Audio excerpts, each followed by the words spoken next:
So if there's 3 ideas that I'd love for you to take away from this talk, I'll feel like I've achieved something. So, you know, you thought you're coming to hear a talk about investing. You know, everybody understands compound interest, and the key thing is, and you know, humans evolved to be hunter-gatherers. That's how our brains are wired. A whole bunch of things we don't do very well. We don't evaluate probabilities very well, and we cannot conceive of compound interest. We cannot conceive of something sort of gradually increasing, and then the linear slope of that keeps going up. We just think in terms of linear slopes. And I feel like once I understood that, I saw that all the time. So, you know, there's this idea that compound interest is the 8th miracle of, is the 8th wonder of the world.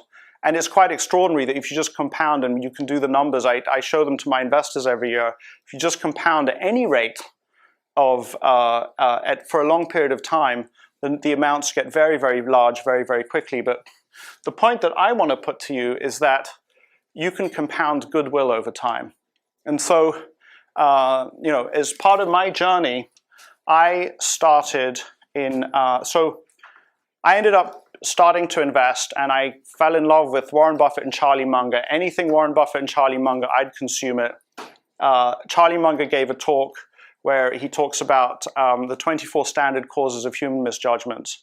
Anybody who hasn't listened to that talk, believe me, it's better time spent listening to that talk than listening to me. It's really an amazing set of 24 things that once I heard it, I started seeing those patterns again and again. So Cialdini talks in his book, The Psychology of Human Misjudgment, about the power of reciprocation. And he talks about these Hare Krishna people in airports where they're kind of handing out flowers. They're giving out free flowers, and you say, well, why are you giving me a free flower? They say, it's just a gift from us. 10 yards later, there's a place where you can make a donation, and it's just incredibly effective. So I started conducting my own version of that.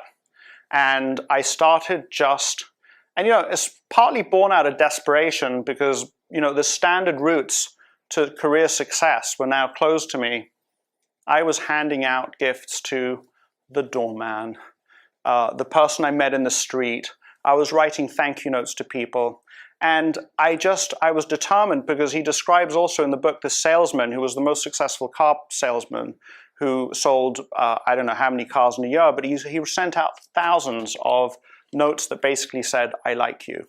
And so all of my friends are looking at that and they're saying, that's ridiculous. That's not a strategy for success in life. I mean, you know, what is that going to get you? It wasn't going to get me anything short term. But I'm slightly crazy in that way. And when something grabs me, I just do it. Sometimes, if it fascinates me, I do it with a great intensity. So I set myself the goal of, I think it was 3 notes a day, 5 days a week, and just kept sending out notes and sending out notes and sending out notes. And if I sum up the number of pieces of direct mail that I've sent out to the planet, it's more than 10,000. It's probably more than 20 or 30,000 over the last 8 or 9 years. But I just think that so much of what is good has happened in my life, including meeting some key people, is the direct result of just compounding human goodwill. Simple as that.